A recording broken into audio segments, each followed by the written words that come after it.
Welcome to Slope Reliability, the show where we learn about reliability, observability, and resilience one day at a time. I'm your host, Stephen Townsend. Welcome back to Slope Reliability. I'm Stephen Townsend, and this is the show where we learn about reliability, observability, and resilience one day at a time. Today, I'm joined by Hanson Ho, who is a mobile observability and reliability obsessive who got his start making Twitter for Android work on low-end devices and networks. That's just really cool.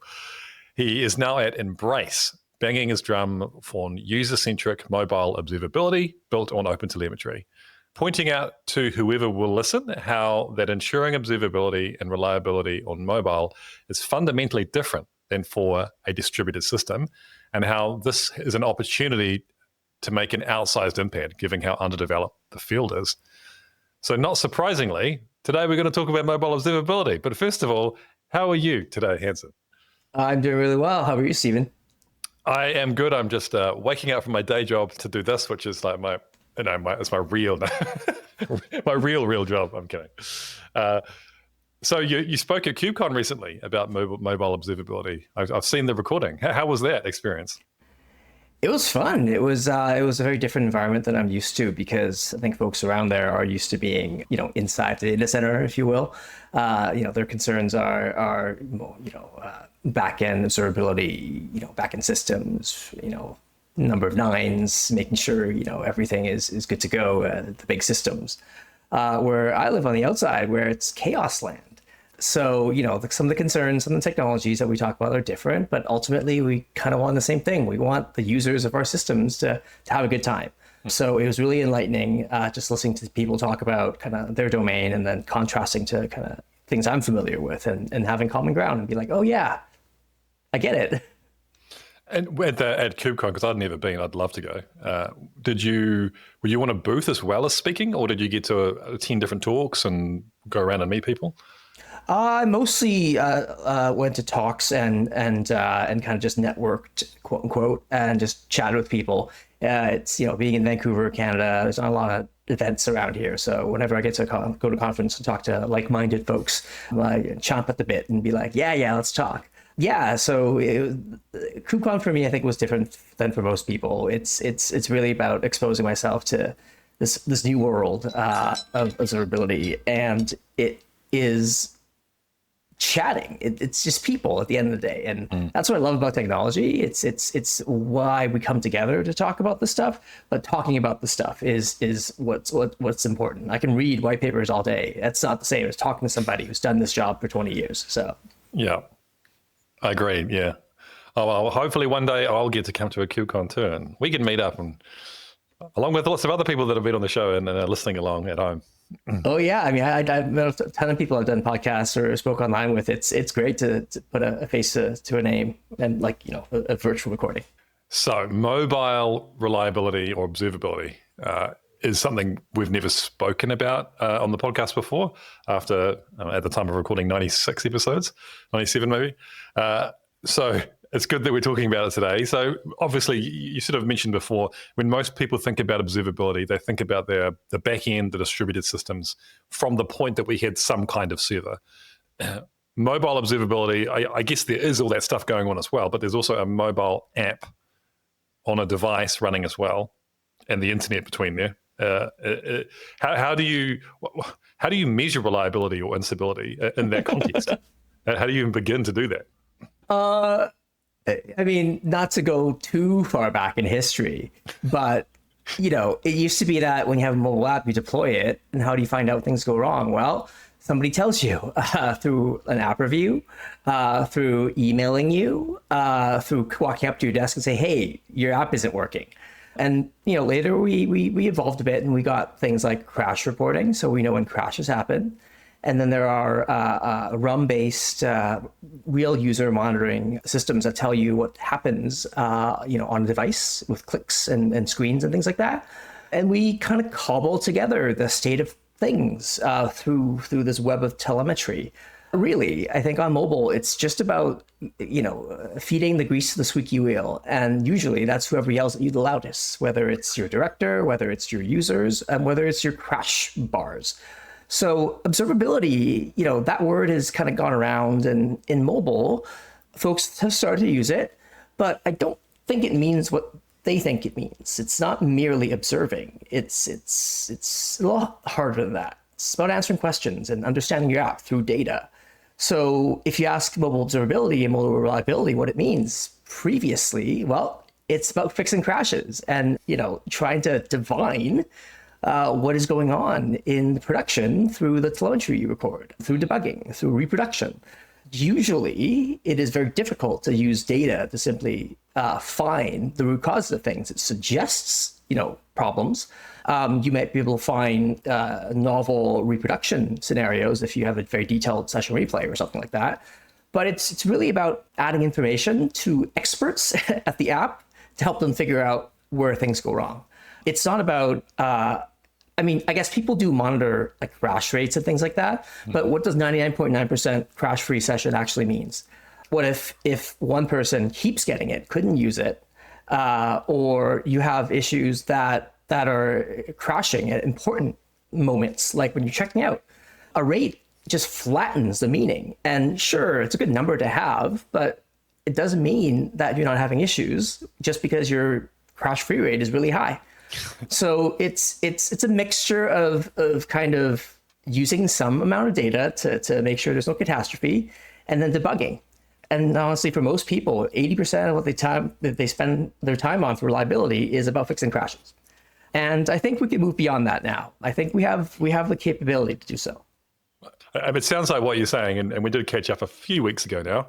I was on holiday for a while, but I've come back, and I think we were talking about that mobile observability is fairly underdeveloped in comparison to, say, the more distributed systems, the server side of things, or even web in some ways.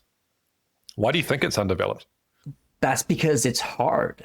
If you're just a two-person shop and you're releasing a mobile app, well, where do you send your telemetry?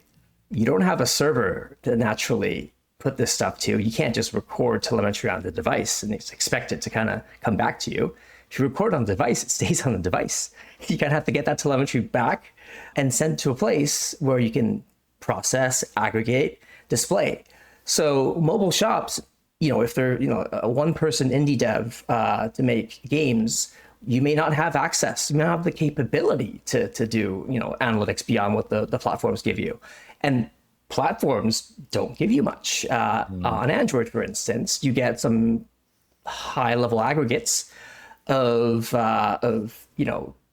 some performance workflows. You get some measure of crash collection, depending on what OS version you're on. But it is monitoring at best and at a very high level. You're not able to kind of do any sort of grouping, filtering by criteria that may be of interest to you. So you get to know when things blow up real big and it affects your aggregates. But if you have, a 5% regression for a specific subset of users, you'll never know it. So just to keep track of this information is a big hurdle and a big reason why folks haven't done very much in this field previously. It's because they don't have servers, they don't have websites, they just have a mobile app. You said in your bio that you're about banging your drum for user-centric mobile observability. And when I think of effective observability, and often is for distributed systems, which is the world that I work in mostly, it's a lot about that user-centric view and moving away from the CPU is this or request queue length is this, and more about, think about SLOs, for example, the customer, this is the customer experience or the impact to the customer or a business and that kind of thing. It sounds like that's one of the challenges with mobile is connecting the data that you do have with the actual customer impact potentially. Is that hard? I would say that's almost 2 levels removed. So certainly connecting, your final, business KPIs like revenue and churn and daily usage to performance metrics is critically important. And trying to do so with things like crash rate or even like how long it took your app to start up, the P50, P75, P95, that's hard because you're effectively monitoring an app running in aggregate on homogeneous devices and environments. So how do you add up the total time for app startup when you have phones that are made last year with the fastest processors, lots of RAM, to one made 10 years ago with 4 cores that are really, really slow? You add it up and you divide by 2 and say, hey, that's my mean. Do you have, 5 slow, 5 fast, and then median? What does that even mean? It's potentially bimodal if it's just 2 groups. Yeah. So when looking at numbers like that, it's really hard to have really statistically significant, sensitive, linkages, even correlation between KPI and app metrics. But because you are on a phone, you're able to observe what the user is doing, after the performance measurement is done. If they refresh the page or they refreshed, they want to download some pictures to view, well, there's a bunch of things in there that are performance measurements. But ultimately, you care about whether they stayed long enough for the thing to load. Like, did they get value? So if you're a food ordering delivery company, you care if a person who opened a page for a restaurant started adding stuff to the cart, whether they actually finished to the end. There are many things that prevent that. UX, poor UX, friction created by just how much data is being loaded. Performance is one of them. And imagine if you see a big spinner and it takes you 1 second, you might stay around. 5 seconds, maybe 20 seconds. So you see, with performance degrading, you increase the likelihood of somebody giving up. And by user-centric, it is in opposition to app-centric. I care about whether the user finished the workflow, not that it took 5 seconds or 10 seconds. Because what I expect on my phone is different than what you expect on your phone. And it's different than what somebody who is used to terrible performance are used to on their phone. So that kind of normalizes, the whole what is fast and what is slow, and reduces it down to, was it fast enough for that person? And that rate, whether the workflow completed, is highly sensitive, is much better measurement of the impact of performance. Because if you know that your success rate for checkout when you get to a certain page is 80%, and it's very steady, and then suddenly you roll a new version and that drops to 72 with significant sample sizes. So the data is not just outlier. Something's wrong. How do you find out? Well, sometimes you'll get, if you don't have observability, you don't have telemetry, a product manager or your CEO walks up to your desk and say, hey, this new version, success rate has gone, or revenue has dropped 10%. Tell me why. And you're sitting there as a mobile developer and like, where do I'm going to check the diffs, how many commits, and it could be commits or it could be something else. And without data, you can't really tell. And that's why that's why the user-centricness is important. You don't really care how fast the workflow is. You care about how the user is perceiving and whether they got value or not. Is it fast enough for them? This is a little bit of a sidetrack question, but it's not just in mobile. It is very, very difficult to draw causation between like a performance degradation versus the drop-off rate at a particular point. It could be something else. It could be, the prices have gone up and people don't want to pay that anymore. There's so many potential factors. And I know in the distributed systems world, we talk about, or like a web app world, we might talk about doing, canary deployments or things like that, where we deploy a new thing or do what's it called? A/B testing. That's the one. Yes. I know that Android and iOS, they have their own whole platforms. Can you do that can you do A/B testing in Android and iOS? Yes, not supported by the platform, but you can certainly turn on and off feature flags depending on, whether you're in experiment buckets. So if you just look at production, all you can see at most is correlation.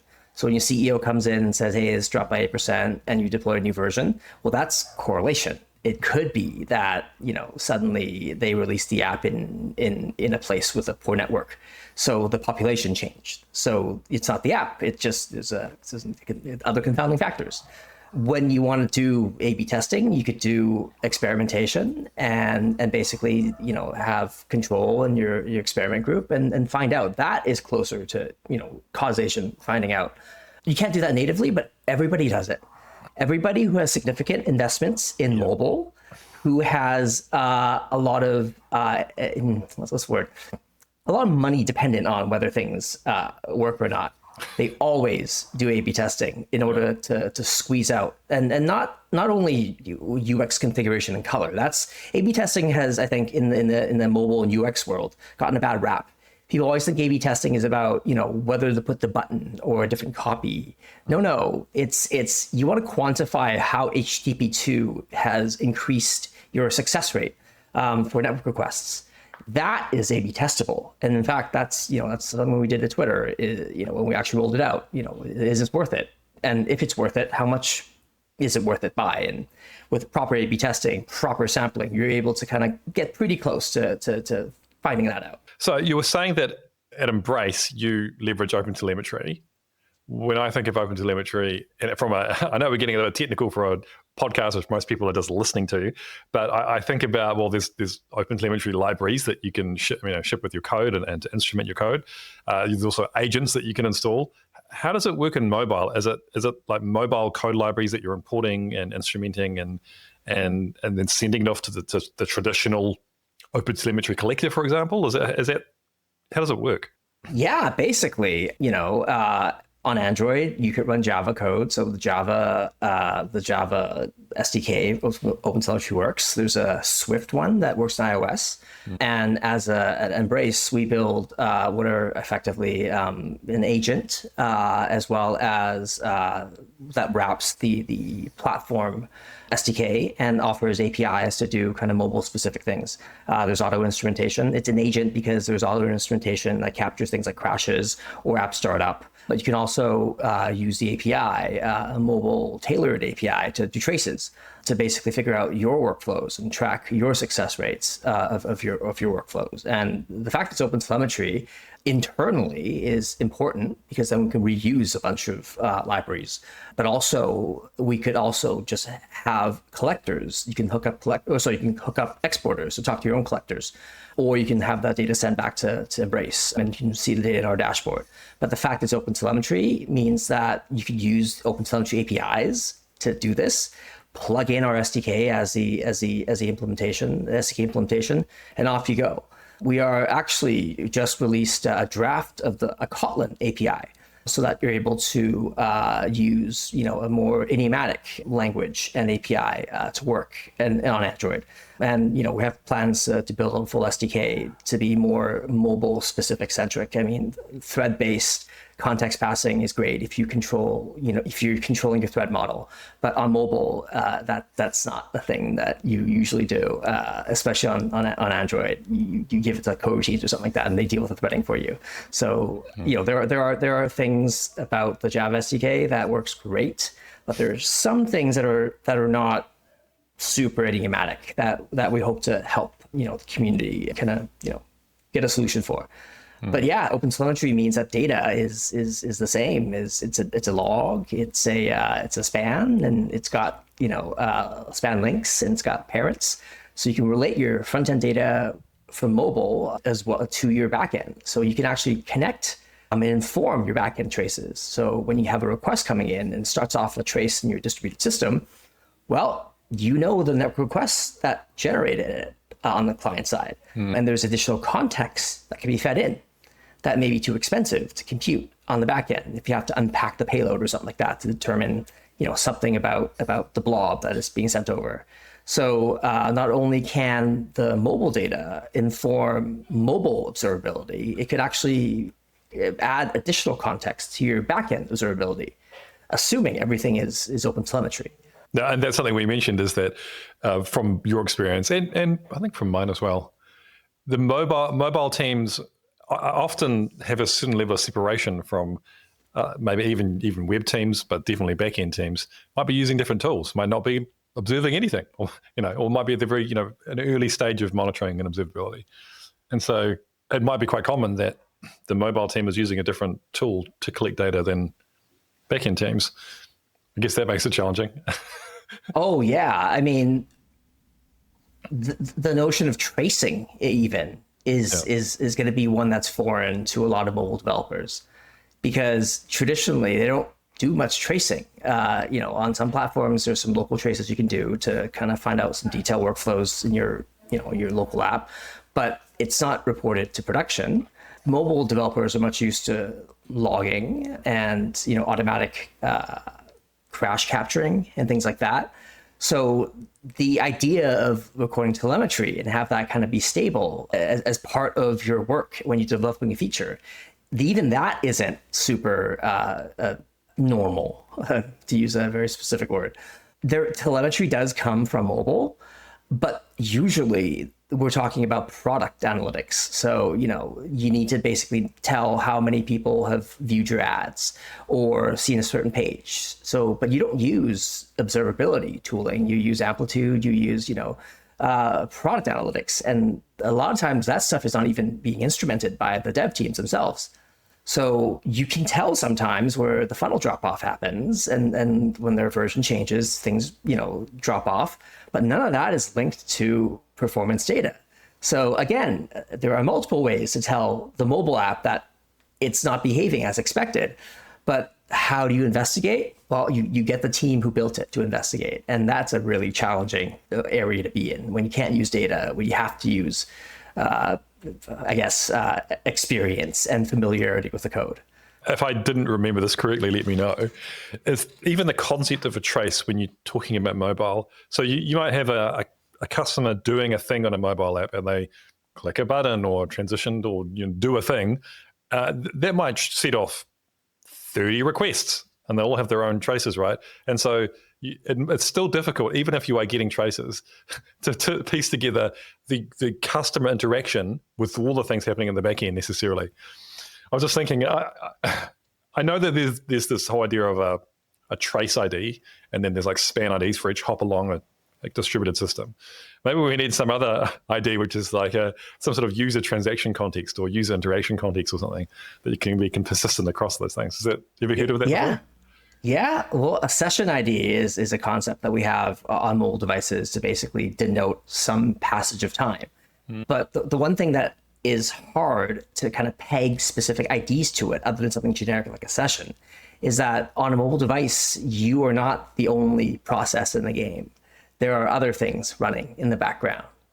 So you can basically track your app's session. You can track the main thread. You can track various things in your app. But there's other things happening on the device that could be affecting performance. You could be streaming a video on a corner. You're watching Coachella live, and you're watching on a high def while it's sucking your bandwidth, and for some reason it sucks up your CPU as well, because videos are what they are.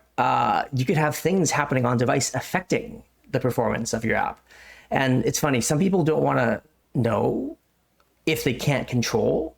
So if a lot of times they want to monitor the process that they completely control and therefore can fix and address. Yep. But there are external circumstances that could affect how performance on your app is. And that information not only can, sort out false positives, they could also surface like systemic issues. So if you have an app that you use, for instance, for a specific company, you expect it to kind of be used all the time because you log on to your VPN or whatever, and you have some, what are those called? Security apps running on the phone that makes disk writes really slow because it has an encryption. For some reason, this app running in your corporate environment setting is really slow, and it's being dragged down not by something about your app, but by something that you also deploy along with that app. And you're never going to know that unless you know what's happening outside of it, unless you know whether or not you're getting lots of GC, whether you're getting throttled, your CPU is getting throttled. So this is why it's important to quantify the entire runtime environment. We don't run in a data center. We can't provision the number of CPUs and how big our clusters are. You run on whatever thing that you can install this on. And we have to know, hey, is this an outlier because of something that external to the app that we should know about and can therefore mitigate? Or is there something inherently slow about the app on these devices? You don't even get to choose the core you run on. Like your mobile devices sometimes have two types of cores, your fast cores and your slow cores. Well, when the OS schedules you, it doesn't say, you want a fast core because it's going to take a long time. I'm always going to give you the fast core. Sometimes it's just slow because it got scheduled to a slow core. And it'd be useful to know that. That is an interesting philosophical thing I've seen before, which is, do we focus on the things that we have control over, but then in doing so, we ignore all the things that are outside of our control, which unfortunately still impact the customer experience and the business, right? I've seen that when we were trying to, there's a particular web application that we wanted to measure the availability of this app. And we had to decide, well, what does that mean? Where are we going to measure that? And we were torn between measuring it from the point that it hits our server side for the first time, like the web layer, or in the browser and from the web. But there's like, well, then there's the internet and there's things in the browser and and we couldn't really decide between them because both of them, neither provides the full picture. If you just focus on this, you're missing all these potential things going on here. For example, we discovered that there are all these JavaScript errors happening in our customers' browsers, which we would have never caught if we hadn't looked at that, we didn't know. It could have had a terrible impact, but I don't know. It's an interesting thing, right? I think I understand the human nature of wanting to focus on the things you can control. But if you don't look at everything, you could be missing something really important. And mobile sounds like 400 times more complicated than what I just described. I think on mobile, we are so helpless a lot of the time. Like even fixing a bug, it could take 5 minutes to actually make the change in the code, but it might take weeks for your customer to get it just because of the deployment process. You have to go through QA, you have to release, you have to test it, alpha, beta. Sometimes you go through the Play Store or the App Store. They hold it up for a few days just because the review process is opaque. And when you release it, sometimes your business wants a 1% deploy just to make sure that things go okay. So after 24 hours, then you can deploy it to 100% of users. And even then, it takes days for users to actually fully update. And by fully update, I mean just cross a 70% threshold. The long tail is forever. Just want to shorten it or reduce the magnitude of it. So because we could never control, there's so many things we can't control. We just want to know everything. And if nothing else, it could at least tell us that, oh yeah, it's not the app's fault. Stop yelling at us. And that's almost as important as knowing what the cause is knowing what the cause is not. And we grasp at straws on mobile sometimes to figure out what's going on. So any kind of tool, any hints that we can get from data, even if we can't control it, is useful for us. I guess we're coming up to time, but as a sort of closing question, to anyone out there who is either now or in the future is building and operating a mobile app of some kind, and they're struggling to get observability, and when things go wrong, they have a really hard time identifying why.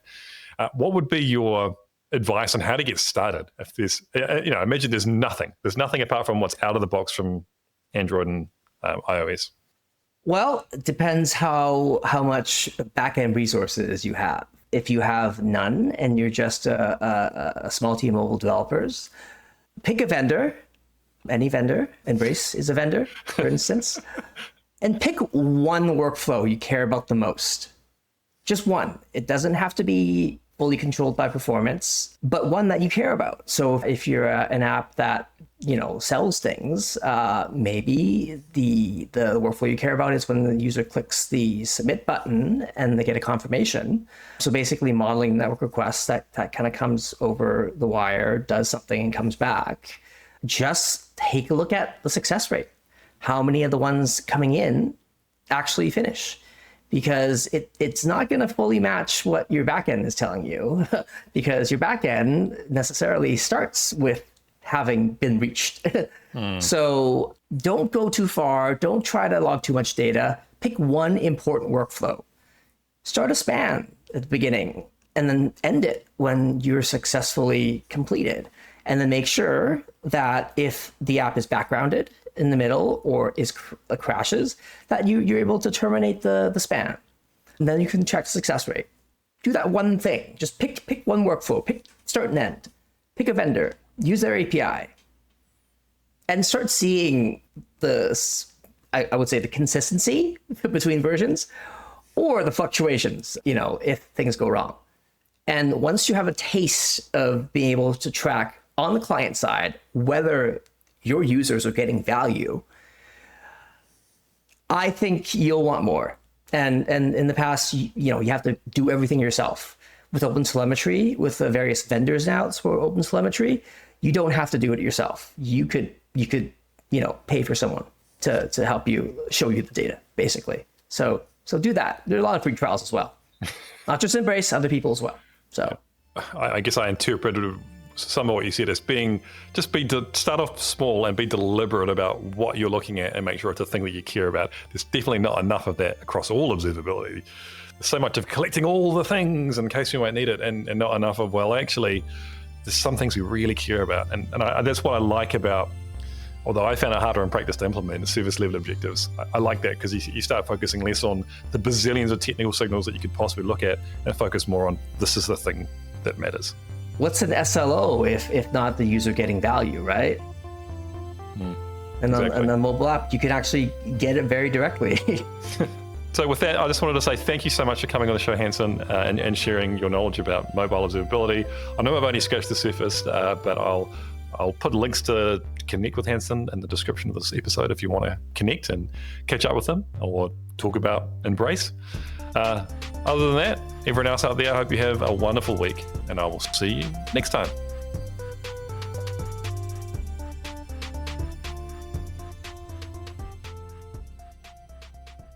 Enjoying Slight Reliability?